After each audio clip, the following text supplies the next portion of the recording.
माता सबरी की कथा। दोस्तों, ये कहानी भगवान राम के जन्म से पहले की है। इस कहानी में आज आपको बताएंगे कि कैसे माता सबरी को भगवान राम मिले थे और क्यों माता सबरी के झूठे बेर श्री राम ने खाए थे। इसलिए मेरा आपसे निवेदन है कि कहानी को पूरी सुने और चैनल को सब्सक्राइब जरूर करें और कमेंट बॉक्स में जय श्री राम जरूर लिखें। दोस्तों, जब भील आदिवासी कबीले के मुखिया अज के घर एक बेटी पैदा हुई। उसका एक नाम श्रमणा और दूसरा नाम सबरी रखा गया। सबरी की माँ इंदुमती उसे खूब प्यार करती थी। बचपन से ही सबरी पशु पक्षियों की भाषा समझकर उनसे बातें करती थी और ये देखकर सबरी की माँ कुछ समझ नहीं पाती थी। इस प्रकार समय बीतता गया और कुछ समय बाद एक पंडित ने सबरी के परिवार को बताया कि वो आगे चलकर सन्यासी बनेगी। इस बात का पता जब सबरी के पिता को लगा तो उसका रिश्ता तय कर दिया। जैसे ही शादी का दिन नजदीक आया, सबरी के घर वालों ने खूब सारी बकरियां और अन्य जानवर घर के पास लाकर बांध दिए।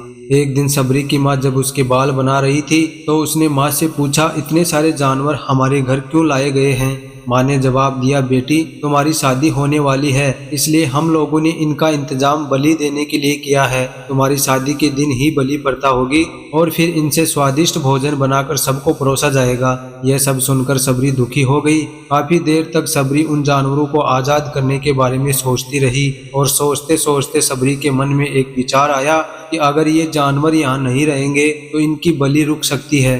अगर ऐसा नहीं हुआ तो मेरे घर से कहीं चले जाने पर ही यह बलि रुकेगी, क्योंकि जब मैं ही नहीं रहूंगी तब न शादी होगी और न ही बलि प्रथा। इससे ये मासूम जानवर भी बच जाएंगे। ऐसा सोचकर सबरी जानवरों के पास पहुंच जाती है। उसने सोचा कि उन्हें खोल देती हूँ, लेकिन वो ऐसा नहीं कर पाई। उसके बाद सबरी जंगल की तरफ भाग जाती है। भागते भागते सबरी ऋषिमुखी पर्वत पर पहुंच गई। वहां हजारों ऋषि रहा करते थे। सबरी को लगा कि वो भी इसी जंगल में किसी तरह ऋषि मुनियों की सेवा करके अपना जीवन जी लेगी। वो चुपचाप उसी जंगल में एक हिस्से में किसी तरह से रहने लगी। सबरी रोजाना ऋषि मुनियों की झोपड़ी के आगे झाड़ू लगाती और हवन के लिए लकड़ियां भी लाकर रख देती थी। ऋषि मुनियों को समझ नहीं आ रहा था कि जंगल में उनके काम अपने आप कैसे हो रहे हैं। एक दिन सबरी को किसी ऋषि ने देख लिया। उसे देखते ही उसका परिचय पूछा। जैसे ही सबरी ने बताया कि वो भील आदिवासी परिवार से संबंध रखती है तो उसे ऋषियों ने खूब डांट लगाई।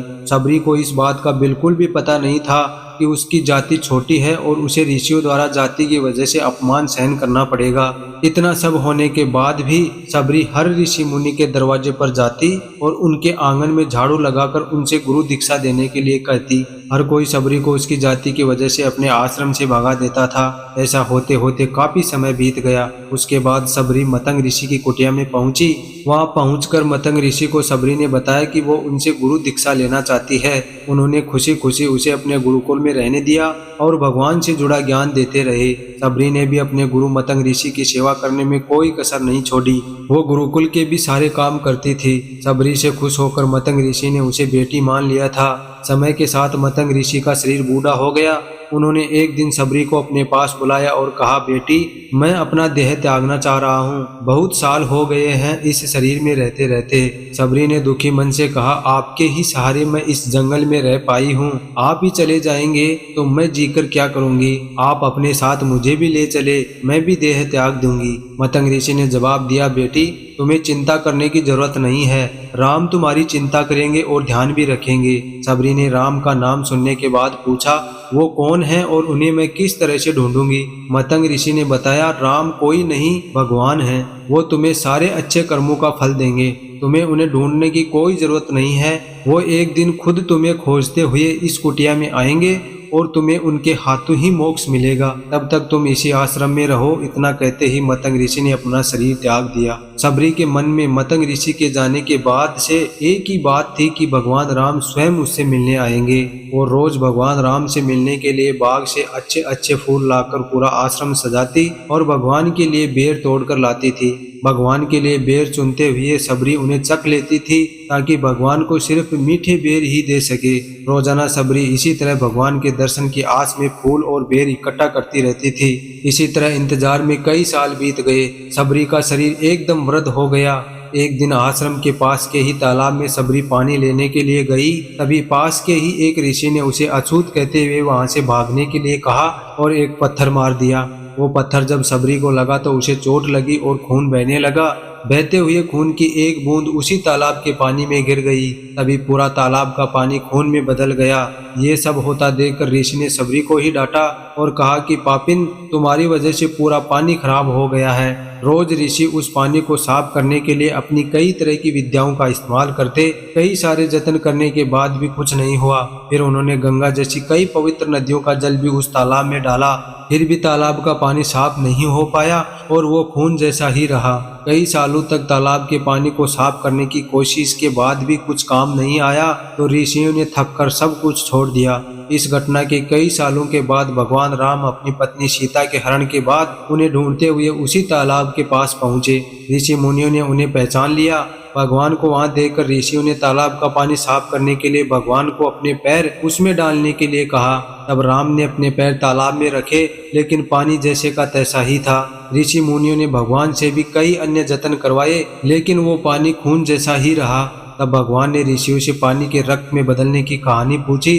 तब ऋषि ने सबरी को पत्थर मारने वाली सारी बात बता दी। उसके बाद कहा कि वो महिला ही अपवित्र है, छोटी जात की है, इसलिए ये सब कुछ हुआ है। उसी वक्त भगवान राम ने कहा, ये सब आप लोगों के खराब वचनों से हुआ है। सबरी को इस तरह के शब्द बोलकर आप लोगों ने उसे नहीं बल्कि मेरे दिल को आघात पहुंचाया है। इसी के आघात की वजह से रक्त का प्रतीक या तालाब का पानी लाल है। आगे भगवान राम बोले, कहाँ है वो महिला, मैं उनसे मिलना चाहता हूँ। लेकिन तब तक सबरी ही उस तालाब के पास पहुँच जाती है। इस दौरान सबरी के पैर को ठोकर लगती है और कुछ धूल उस तालाब में गिर जाती है, जिससे तालाब का सारा पानी साफ हो जाता है। भगवान सबसे कहते हैं कि देखिए, आप लोगों ने क्या कुछ नहीं किया, लेकिन पानी साफ नहीं हो पाया।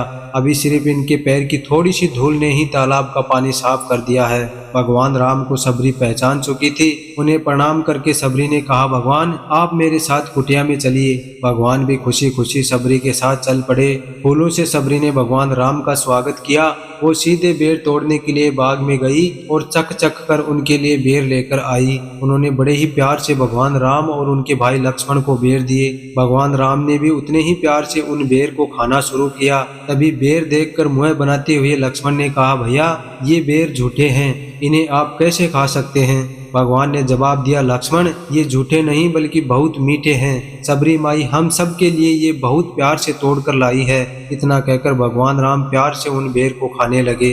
भगवान ने जाते हुए सबरी माई से कहा, आप मुझसे जो चाहो वो मांग सकती हो। तब सबरी ने राम से कहा, मतंग ऋषि के कहने पर मैं आज तक सिर्फ आपके दर्शन करने के लिए जी रही थी। अब आप मुझे मोक्ष प्रदान कीजिए, मैं अपना शरीर आपके सामने ही त्यागूंगी। और उसी वक्त सबरी ने अपना शरीर त्याग दिया। भगवान राम ने अपने हाथों से उनका अंतिम संस्कार किया और सीता माँ की खोज में आगे बढ़ गए। इस तरह से ऋषि मतंग की बात सच साबित हुई और सबरी को भगवान राम के दर्शन भी हुए।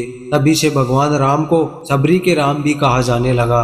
तो दोस्तों, इस कहानी से हमें यही सीख मिलती है, मन में यदि सच्ची श्रद्धा हो तो भगवान जरूर मिलते हैं। इसलिए हमेशा ईश्वर के प्रति सच्ची श्रद्धा रखनी चाहिए। तो दोस्तों, आज की कहानी आपको कैसी लगी कमेंट करके जरूर बताना। और चैनल को अभी तक सब्सक्राइब नहीं किया है तो प्लीज चैनल को सब्सक्राइब जरूर कर लेना और वीडियो को लाइक शेयर कर देना। जय श्री राम।